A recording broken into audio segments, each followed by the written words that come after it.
Yo guys, welcome to vlog. আমরা এসে গেছি আবার একটা নতুন ব্লগ নিয়ে। মাঝখানে আমরা ব্লগ ছাড়তে পারিনি কারণ আমার এক্সাম চলছিল অ্যান্ড ফ্যামিলিতে একটু ইস্যুস হয়েছিল। বাট আমরা ফেরত চলে এসেছি অ্যান্ড আমরা ট্রাই করব রেগুলারলি আবার ব্লগ ছাড়ার। আর আমরা চাইবো যে আপনারাও যেরকম ভালোবাসা সাপোর্ট দেখাচ্ছিলেন সেটা যেন কন্টিনিউ হয়। তো চলুন আজকে ব্লগটা স্টার্ট করা যাক।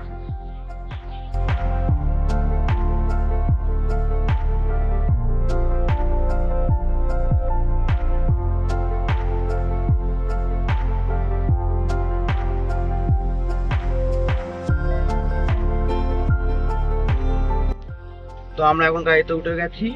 তো আজকে আমরা কোথায় যাচ্ছি? আজকে আমরা যাচ্ছি কলকাতার মধ্যে অবস্থিত দুর্গা মন্দির।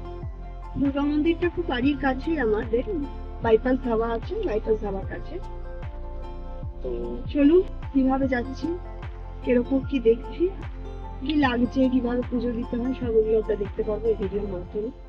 এবারে ভিডিওটা দিতে আমাদের একটু দেরি হয়ে গেল কারণ বাড়িতে মা একটু অসুস্থ ছিল, মাকে নিয়ে একটু ব্যস্ত ছিলাম বলে আমরা দূরে কোথাও যেতে পারিনি বা আপনাদেরকে বড় ভিডিও দিতে পারিনি। আশা করছি আপনারা সবাই ভালো আছেন, আমরাও ভালো আছি। এই যে আমার মাকে নিয়ে যাচ্ছি মায়ের মন্দিরে পুজো দিতে। এই চলুন দেখতে থাকুন কিভাবে যাচ্ছে এই ভিডিওর মাধ্যমে। ভিডিওটা স্কিপ না করে পুরোটা দেখবেন। চলুন চলুন তাহলে যাওয়া যাক। আমরা যাচ্ছি আজকে মেট্রোপলিটন দুর্গাবাড়ি। এটি অবস্থিত কলকাতার মেট্রোপলিটন সেক্টর এতে। এখানে আপনারা বাসে করে আসতে পারেন, মেট্রো করেও আসতে পারেন বা প্রাইভেট কারে করেও আসতে পারেন। এবার যদি আপনারা মেট্রো করে আসতে চান তাহলে নিয়ার বাই কোনো মেট্রো স্টেশনে উঠে আপনাদেরকে চলে আসতে হবে বেলেঘাটা মেট্রো স্টেশন। সেখান থেকে পায়ে হেঁটে আপনারা পৌঁছে যাবেন বাইপাস ধাবা। এবার বাইপাস ধাবার পাশ থেকে যে রাস্তাটা চলে গেছে সেই রাস্তাটা হেঁটে গেলেই 2 মিনিটে পৌঁছে যাবেন মেট্রোপলিটন দুর্গাবাড়ি। এবার যদি কেউ বাসে আসতে চান তাহলে বাইপাসগামী কোনো বাসে উঠে আপনাদেরকে চলে আসতে হবে বাইপাস ধাবার স্টপেজে। এবার যদি আপনারা প্রাইভেট কারে আসতে চান তাহলে প্রাইভেট কার রাখারও এখানে সুব্যবস্থা আছে। এই যে এটা হলো গিয়ে মেট্রোপলিটন দুর্গাবাড়ি, আর এর ঠিক উল্টো দিকে এই গলিটি ঢুকে গেছে যেখানে আপনারা গাড়িটা পার্ক করতে পারেন, কারণ আশেপাশে নো পার্কিং রাখা আছে।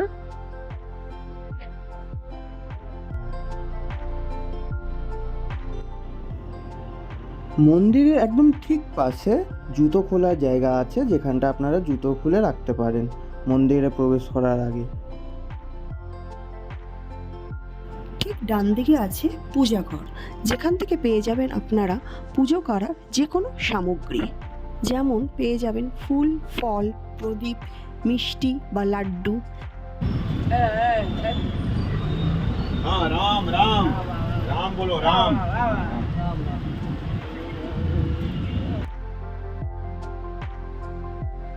মন্দিরের খোলা ও বন্ধ হওয়ার টাইমিংটা এখানে আমি ভিডিওর মধ্যে দিয়ে দিলাম। যদি আপনাদের প্রয়োজন হয় আপনারা ভিডিওটাকে পজ করে টাইমিংটা দেখে নেবেন।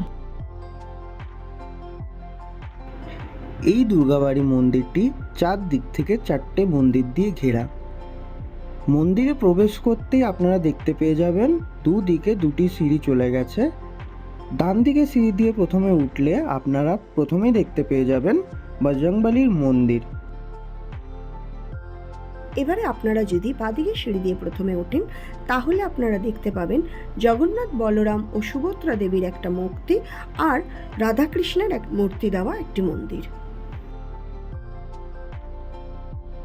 আবার বজরংবলী মন্দিরের ঠিক পিছন দিকে আপনারা দেখতে পেয়ে যাবেন একটি মা কালীর মন্দির। এই মা কালীর মন্দিরটি ঠিক দক্ষিণেশ্বরের মা কালীর মন্দিরের আদলে বানানো হয়েছে। জগন্নাথ দেবের মন্দিরের ঠিক পেছনে মানে বা সাইডে আছে দেবাদিদেব মহাদেবের একটি মন্দির, যেখানে বিশাল আকারে একটি শিবলিঙ্গ রাখা আছে। সামনের দিকে রাখা আছে নন্দী মহারাজকে। সবকটা মন্দির এত সুন্দর আর যত্ন করে রাখা হয়েছে যে প্রথম দর্শনেই আপনার মন কেড়ে নেবে।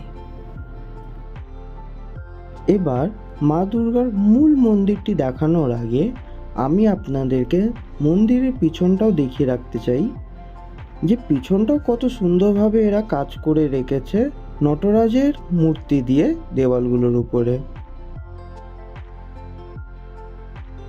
এছাড়াও আপনারা চাইলে মন্দির পরিক্রমা করতে পারেন।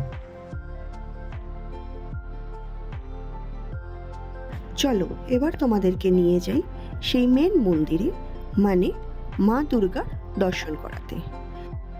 এই মন্দিরে কিন্তু সারা বছরই দুর্গাপুজো হয়। যারা কোনোভাবে দুর্গাপুজোর সময় দুর্গাপুজো মিস করেছো বা মিস করো, তারা এই মন্দিরে এসে পুজো দিতে পারো সেই দুর্গাপুজোর অনুভূতিটা নিতে। এই অপূর্ব সুন্দর মূর্তিটি পুরোটাই কিন্তু অষ্টধাতু দিয়ে তৈরি। আমি অনেক ব্লগারদের কাছে শুনেছি এটা নাকি পেতলের তৈরি। আমি এখানে পুরোহিতের সাথে কথা বলে জানতে পারি যে মায়ের মূর্তিটি পুরোটাই অষ্টধাতু দিয়ে তৈরি। মায়ের এই অপূর্ব সুন্দর মুখ দেখে প্রত্যেকটি মানুষই মুগ্ধ হয়ে যাবেন। আপনারা চাইলে মাকে পুজো দিতেই পারেন। খুব সুন্দরভাবে পুজোর ব্যবস্থাপনা আছে, যেটা ভিডিওর আগে আমি দেখিয়েছি আপনারা কোথা থেকে ফুল মিষ্টি নেবেন। এছাড়া এখানে এসে যখন আপনি পুরোহিতের সাথে কথা বলবেন, আপনারা পুজো দিতে চাইবেন, আপনাদেরকে আপনাদের মতন করে নাম গোত্র দিয়ে বসিয়ে মন্ত্র পাঠ করে পুজো করানো হবে, যেটা আপনারা ভিডিওর মাধ্যমে দেখছেন যে আমরা পুজো দিচ্ছি মাকে, পুরোহিত মশাই আমাদেরকে পুজো দেওয়াচ্ছে। যে ব্যাপারটা আমার খুব সুন্দর লেগেছে এইখানে। আমরা মন্দিরের বাইরে থেকে ফুলের ডালা কিনলাম। এখানে ফুল ঘর বা পুজো ঘর বলে লেখা আছে। তো তখনও পর্যন্ত আমার আইডিয়া ছিল না যে কি হতে হবে বা কিভাবে পুজো হবে। তো সুন্দরভাবে পুজো দিয়েছে, বিশ্বাস করুন, নিজের চোখে না দেখলে বা না আসলে আপনারা বুঝতে পারবেন না। মানে বসিয়ে মায়ের মন্ত্র পাঠ করে আপনাকে পুজো দেওয়াবে গোত্র নিয়ে। দারুণ দারুণ অনুভূতি, এটা একটা এক্সট্রা পাওনা।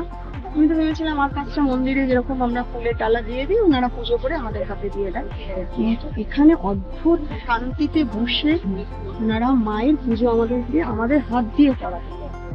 অদ্ভুত শান্তি একটা পরিবেশ, আর পুজো দিয়েও ভীষণ, মন্দিরটাও ভীষণ সুন্দর। মনটা সত্যি ভীষণ ভালো হয়ে গেল। মা অসুস্থ ছিল, তাই ভাবলাম একবার মাকে নিয়ে পুজো দিয়ে আসি মায়ের নামে। যখন দেখবেন মায়ের কাছে চলে আসবেন না, তখন আর আপনার কিছু মনে থাকবে না কি চাইতে এসেছিলাম, কি করতে এসেছিলাম। ঠাকুর মাসে আমাদেরকে জিজ্ঞেস করছে যে গোত্র, সেটাও ভুলে গেছি, মানে মাথা থেকে বেরিয়ে গেছে। মানে পুরো মুগ্ধ হয়ে গেছি। যাই হোক, ভীষণ সুন্দর পুজো দিয়েছি।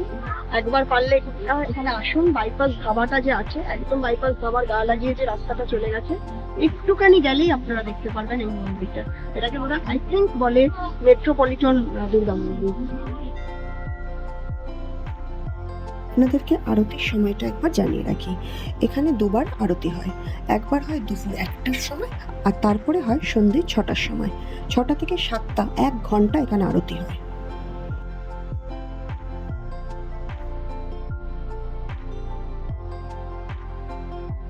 তো আমরা আমাদের ভিডিওটা এখানেই শেষ করছি। ভিডিওটি ভালো লাগলে প্লিজ লাইক করবেন, নিজেদের লোকেদের সাথে শেয়ার করবেন, এবং চ্যানেলে নতুন থাকলে সাবস্ক্রাইব বাটনটা টিপে দেবেন, যাতে আমরা যখনই কোনো নতুন ভিডিও চাই না কেন আপনাদের কাছে সবার প্রথমে যায়। আর আমরা ট্রাই করব খুব শিগগিরই আবার একটি নতুন ভিলগ নিয়ে আসার। ততদিন ভালো থাকবেন, ভালো রাখবেন এবং আমাদের সঙ্গে থাকবেন।